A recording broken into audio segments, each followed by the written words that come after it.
Biar Kau terus bekerja di tengah ibadah kami, Roh Kudus, dengan luasa. Kami beri pribadi lepas pribadi, urapi hamba-Mu, pakai dan kuduskan dengan darah Yesus. Kami siap diberkati dengan firman-Mu, Bapa. Dalam nama Yesus kami berdoa bersyukur. Sama-sama katakan amin. Kita duduk Bapak Ibu, shalom. Tema firman Tuhan kita saat ini, hari ini, menang di atas badai atau menang menghadapi badai. Kita baca Matius 14 ayat 22 sampai 24. Matius 14 22 sampai 24.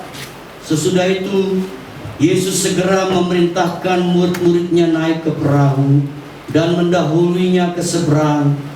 Sementara itu ia menyuruh orang banyak pulang. Dan setelah orang banyak itu disuruhnya pulang, Yesus naik ke atas bukit untuk berdoa seorang diri. Ketika hari sudah malam, ia sendirian di situ. Ayat 24. Perahu murid-muridnya sudah beberapa mil jauhnya dari pantai dan diombang-ambingkan gelombang karena angin sakal. Bapak Ibu Tuhan, tema firman Tuhan siang ini tadi saya katakan menang menghadapi badai. Ada beberapa pengertian yang kita akan bahas. Yang pertama yaitu arti dari kata badai, Bapak Ibu. Arti dari kata badai secara harafiah, secara letterlux, menurut Kamus Besar Bahasa Indonesia ialah angin kencang yang menyertai cuaca buruk yang datang dengan tiba-tiba.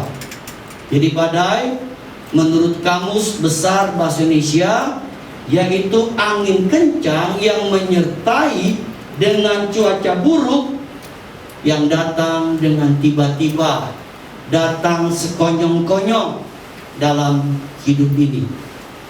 Kemudian secara figuratif Bapak Ibu, secara rohani, yaitu artinya badai dapat diartikan sebagai pergumulan, hal-hal yang dapat menyebabkan kegoncangan dalam kehidupan.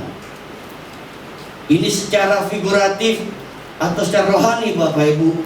Jadi badai berbicara tentang pergumulan, tentang masalah yang kita hadapi yang dapat menyebabkan kegoncangan dalam hidup kita. Ada kegoncangan terjadi karena kita sedang menghadapi badai. Bapak Ibu Tuhan, demikian dengan hidup kita. Badai itu bisa sekonyong-konyong datang dalam hidup kita.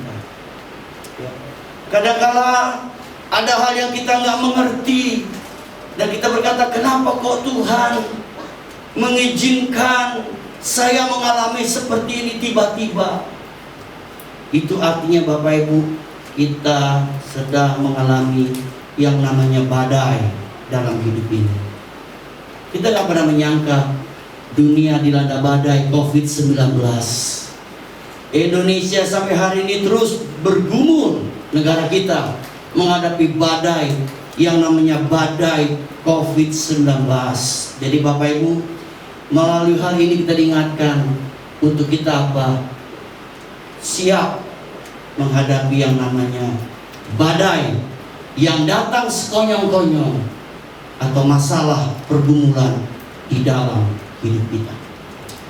Yang kedua Bapak Ibu, bagaimana kita menang di tengah badai? Yang pertama, untuk kita bisa menang di tengah badai, kita harus memiliki sikap yang benar di tengah badai. Kita harus memiliki sikap yang benar di tengah badai, yaitu bahwa memahami bahwa semua orang percaya tidak dapat terhindar dari yang namanya badai. Bapak Ibu, jangan anggap kalau kita sudah jadi orang Kristen, kita bebas dari pergumulan, bebas dari masalah. Tidak Bapak Ibu, kita harus siap menghadapi yang namanya pergumulan, menghadapi hal-hal yang datang menerpa hidup kita secara tiba-tiba, dan kita nggak bisa terhindar. Seperti para murid. Bahkan kalau kita baca ayat 22 Bapak, dikatakan begini, sesudah itu Yesus segera memerintahkan murid-muridnya naik ke perahu. Murid-murid itu diperintahkan sama siapa? Sama Yesus, untuk naik ke perahu mendahulunya. Disuruh untuk menyeberang. Tetapi di tengah jalan mereka ditimpa badai. Ada angin sakal yang datang menerpa perahu mereka, dan mereka diombang-ambingkan. Bapak Ibu Tuhan, di sini kita lihat sekali lagi bahwa meskipun kita sudah jadi orang percaya Tuhan Yesus Kristus, Bapak Ibu, kita harus memiliki sikap yang benar, bahwa kita pun nggak bisa terlepas, terhindar dari yang namanya badai, dari yang namanya masalah. Ini mesti kita pahami. Dan kita harus memiliki sikap yang benar akan hal ini, Bapak Ibu. Ya, jadi kita akhirnya jangan gampang apa, Bapak Ibu? Jangan gampang kecewa sama Tuhan. Ya, jangan gampang mundur dari Tuhan. Kita tidak otomatis bebas dari yang namanya masalah, pergumulan, atau yang namanya badai kehidupan. Yang berikut, Bapak Ibu, kita lihat. Badai diizinkan Tuhan dalam hidup kita supaya apa? Kita punya pengalaman pribadi dengan Tuhan. Bapak Ibu, kita lihat para murid akhirnya punya pengalaman pribadi tentang Tuhannya. Kalau kita lihat, baca lebih jauh, begitu luar biasa mereka mengalami pengalaman pribadi dengan Tuhannya, dengan Yesus yang dia sembah, yang dia percayai. Bapak Ibu Tuhan, bagaimana dalam hidup kita? Saya percaya kita yang hadir hari ini, kita masing-masing punya pengalaman pribadi dengan Tuhan kita, amin. Bagaimana Tuhan menolong hidup kita, bagaimana Tuhan menyatakan kasih dan kuasa-Nya dalam hidup kita. Saya membaca sebuah artikel yang sempat di-share di dalam grup Bapak Ibu. Ada kisah sekelompok tentara, Bapak, ada 15 tentara yang dikirim untuk bertugas di daerah pegunungan Himalaya, Bapak Ibu. Di pegunungan yang sepi, yang dingin, diutus mereka. Lalu pemimpin pasukan itu mereka ya terus berjalan dan berjalan di tengah-tengah keadaan yang dingin, sepi. Lalu tiba-tiba si komandan bilang begini, aduh enak juga nih kalau kita bisa minum teh, atau kita bisa ketemu dengan kedai teh. Kan secara manusia nggak mungkin, Bapak Ibu, di tengah-tengah pegunungan yang sepi gitu ada kedai teh. Tapi tidak berapa lama mereka jalan, tiba-tiba mereka menemukan ada sebuah tempat yang keadaannya tidak begitu baik, seperti gubuk tempatnya. Dan tempat itu dikunci, Bapak Ibu, digembok. Lalu akhirnya mereka memberanikan diri untuk membuka gembok itu, karena cuaca yang dingin dan sebagainya. Mereka masuk, Bapak Ibu. Ternyata tempat itu, gubuk yang sederhana itu adalah kedai teh, Bapak Ibu. Kedai teh. Akhirnya si komandan bersama dengan anak buahnya itu, mereka minum teh, mereka masak air panas, mereka bikin teh, bahkan mereka dapat makanan biskuit, mereka makan, Bapak Ibu.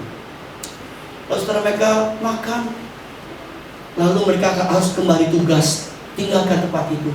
Tapi si komandan berkata, aduh, tadi kita sudah masuk tempat ini, membuka pintu, merusak kunci. Sekarang kita sudah dapat minum teh, ada biskuit. Masa ditinggalkan begitu saja?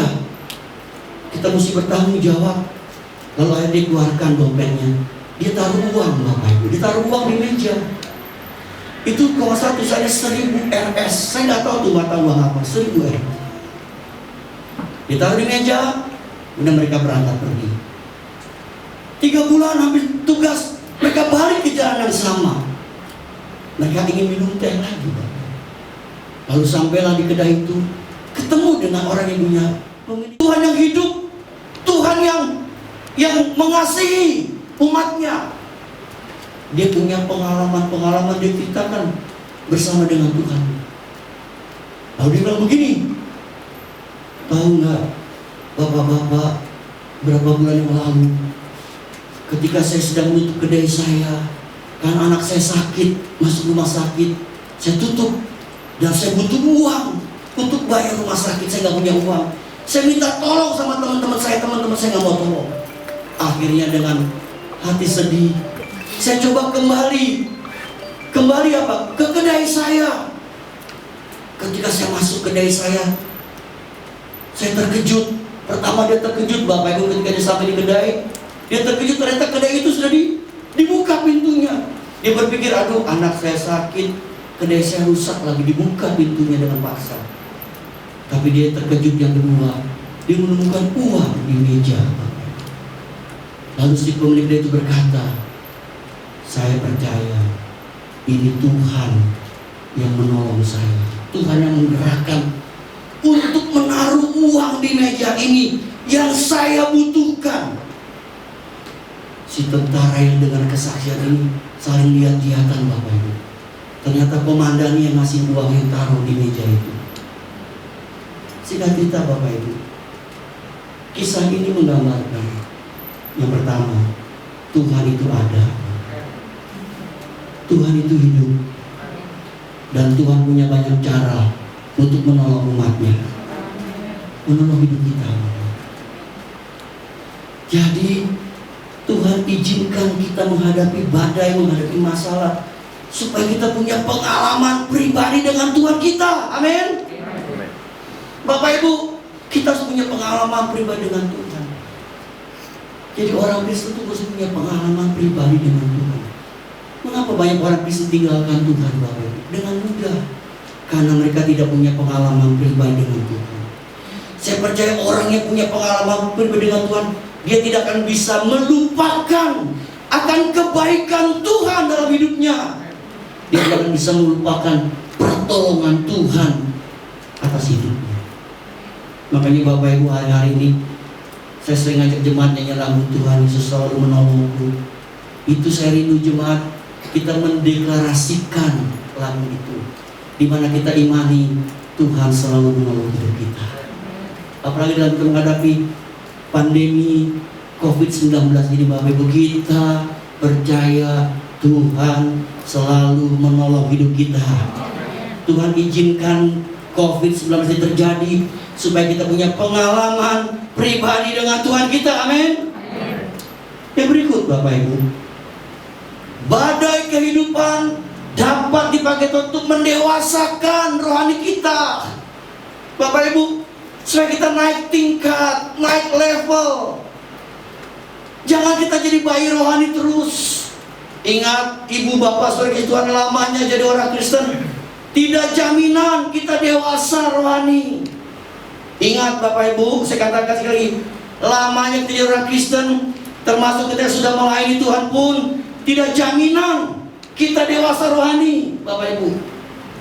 Untuk itu, kadang-kadang Tuhan izinkan semua terjadi dalam hidup kita, termasuk hal-hal yang pahit terjadi dalam hidup kita. Untuk apa? Mendewasakan rohani kita dengan Tuhan. Jadi orang Kristen yang dewasa, Bapak Ibu, tidak gampang kecewa, tidak gampang mundur, tidak gampang baper. Bapak Ibu tahu baper itu bukan makanan, Bapak Ibu. Kita diajar untuk dewasa sama Tuhan. Tuhan izinkan hal-hal yang pahit kadang-kadang terjadi dalam hidup kita supaya kita jangan baper, Bapak Ibu. Kita didewasakan sama Tuhan. Kita mau kita bertumbuh dewasa. Ada ungkapan mengatakan, jadi tua itu pasti.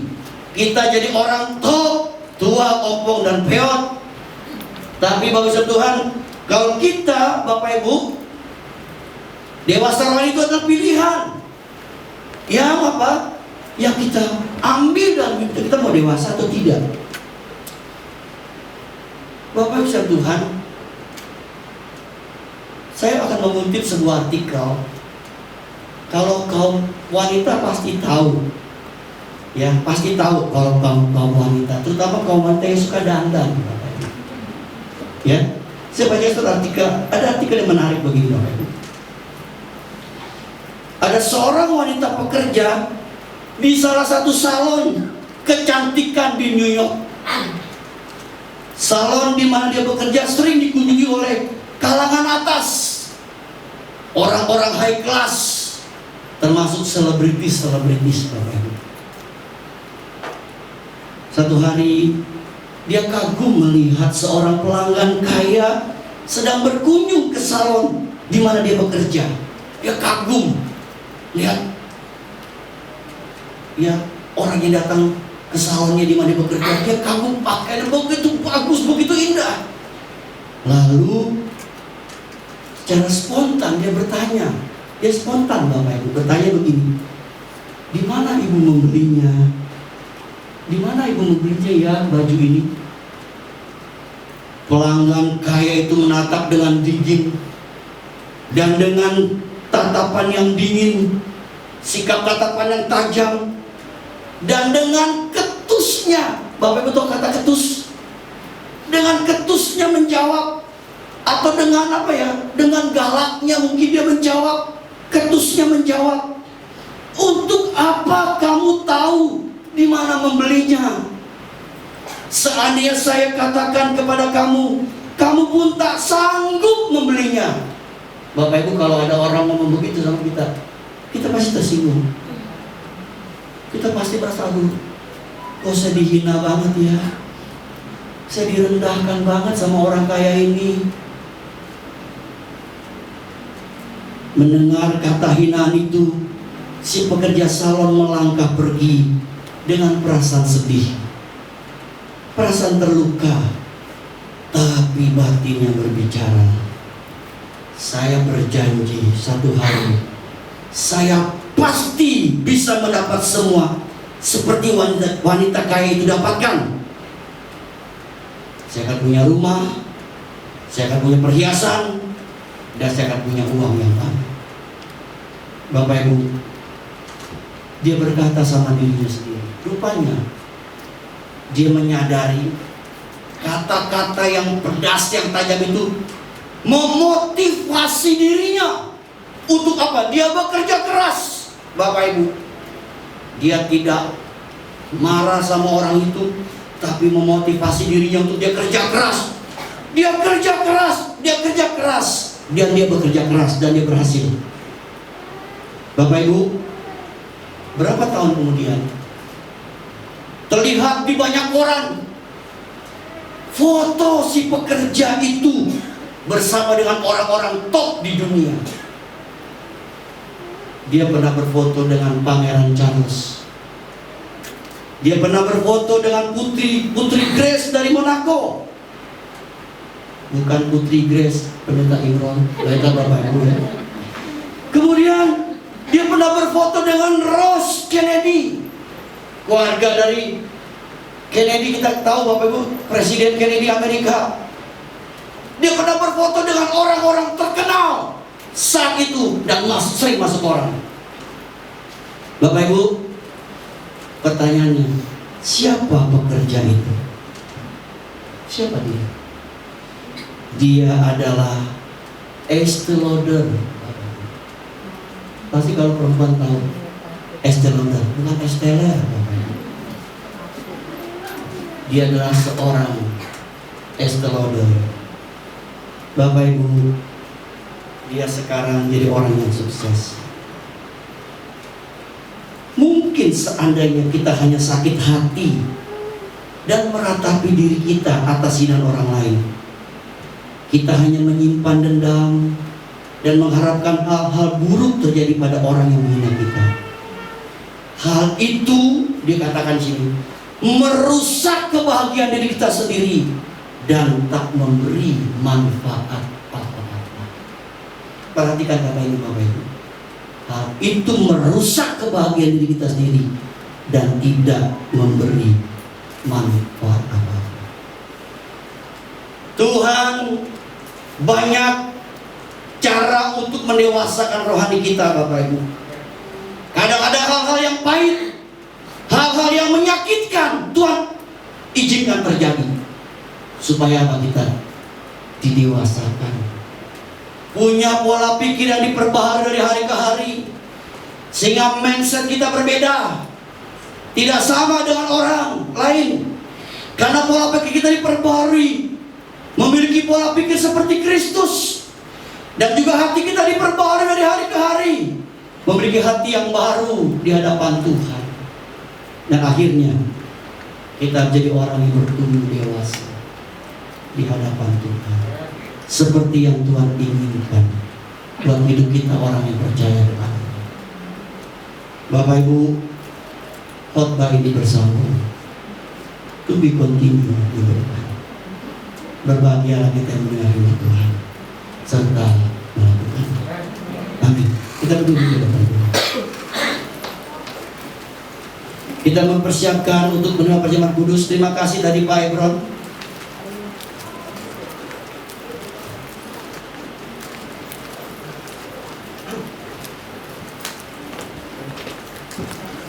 Saya dapat ayatnya hari ini luar biasa Bapak. Tadi pagi saya dapat ayat dari kitab Zefanya berkata, Tuhan Allah di tengah kamu akan memberikan kamu kemenangan. Tadi ibadah kedua Yeremia 17 dia berkata, diberkatilah orang yang mengandalkan Tuhan.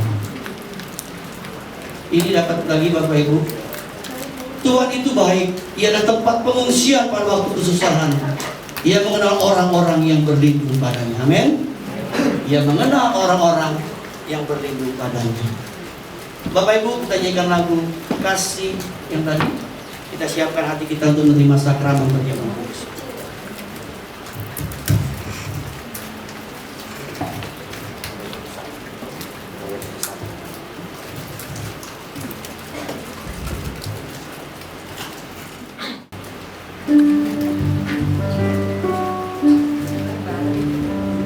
Kasih yang terhirap, hati yang mulia, hanya ku temukan di dalam-Mu, Yesusku. Pujian dari hatiku, amin. Selalu di setiap waktumu,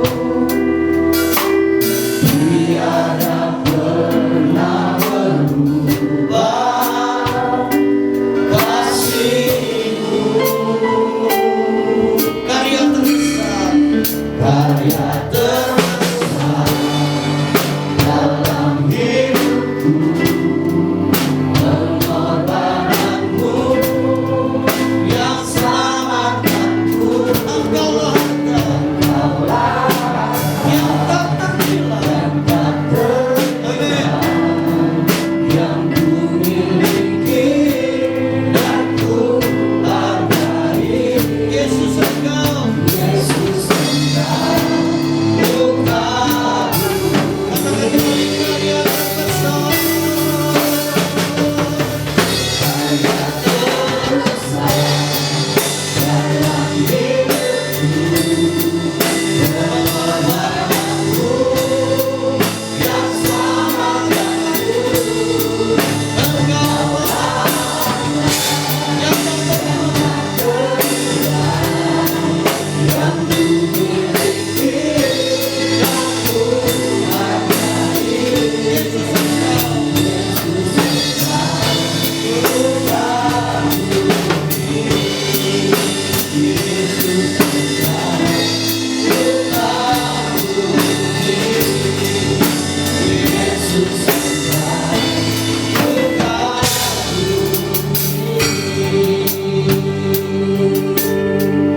haleluya. Mari kita angkat roti atau hosti kanan kita Bapak Ibu. Kita persiapkan untuk kita menerima sakramen perjamuan kudus pada siang hari ini. Sebab apa yang telah kuteruskan kepadamu telah kuterima dari Tuhan, yaitu bahwa Tuhan Yesus pada malam waktu ia diserahkan mengambil roti, dan setelah itu ia mengucap syukur atasnya, ia memecah-mecahkan dan berkata, inilah tubuhku yang diserahkan bagi kamu, perbuatan ini menjadi peringatan akan aku. Bukankah roti yang kita pecah-pecahkan adalah persetujuan dengan tubuh Kristus? Amin. Mari kita terima dengan hati percaya bersyukur dalam nama Yesus. Haleluya.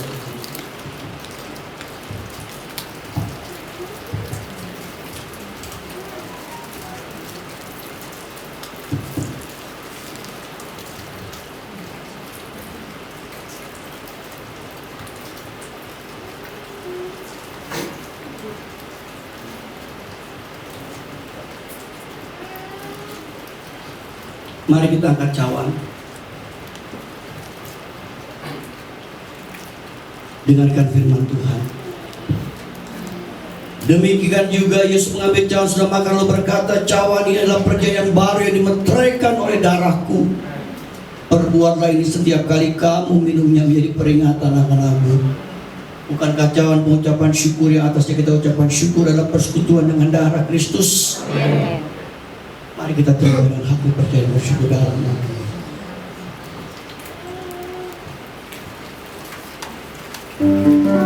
Haleluya, haleluya, bagi anak domba. Haleluya, haleluya, darahnya berguna.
Tuhan di atas segala Tuhan.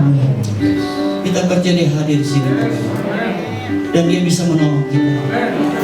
Adakah dia Bapak mau didoakan saat ini? Angkat tanganmu. Dengan lagu Yesus selalu menolongku. Kita deklarasikan terus lagu. Yang mau didoakan angkat tanganmu tinggi-tinggi. Haleluya. Haleluya. Musik akan selalu berganti. Kasih Tuhan tetap abadi. Tak akan berubah sampai selamanya. Ku tetap percaya. Amin. Yakin Tuhan memberkati. Ku yakin Tuhan melindungi. Haleluya. Turun di udara, Tuhan pelihara karena kasih-Nya. Katakan iman. Tuhan selalu menolong.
menolong hidup kami, yang sanggup menolong keadaan kami. Tolong kami Tuhan, tolong hidup umat-Mu. Tolong seluruh jemaat yang hadir hari ini, tolong kami Tuhan. Apapun masalah kami, apapun pergumulan kami, apapun yang kami hadapi, tolong kami Tuhan. Hanya Tuhan yang bisa menolong kami. Hanya Tuhan yang bisa memberikan kami kemenangan, memberikan kami kekuatan. Kau yang menopang hidup kami sampai hari ini Tuhan. Kau yang menopang kami, Kau yang melindungi kami, Kau yang menjaga kami sampai hari ini. Terima kasih Kau telah berkati pekerjaan kami, usaha kami, dagangan kami, keluarga kami, anak-anak kami. Apapun yang kami perbuat, Kau sudah menolong kami. Terima kasih Tuhan. Terima kasih. Terima kasih. Terima kasih. Terima kasih. Dalam nama Yesus, terimalah pertolongan Tuhan. Terimalah pertolongan Tuhan buat hidupmu dalam nama Yesus. Terimalah kemenangan, kekuatan, jalan keluar dari Tuhan. Terima kasih Tuhan, Engkau hadir di sini. Engkau sudah memberkati kami. Engkau sudah menolong kami. Bahkan kami yang sakit disembuhkan, yang lemah dikuatkan. Terima kasih Tuhan buat kehadiran-Mu, buat jamahan-Mu, buat kasih-Mu atas hidup kami. Dalam nama Yesus kami berdoa, sama-sama katakan amin. Kau berkati Bapak Ibu sekalian.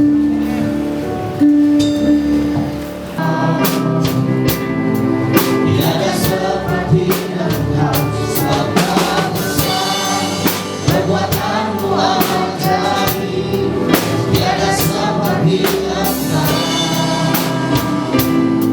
tiada seperti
kasih Tuhan, terimalah kembali berkat dari Bapa kita di surga, cinta kasih dari Tuhan kita Yesus Kristus, dan persekutuan bersama Roh Kudus-Nya menyertai kita hari ini sampai Maranatha.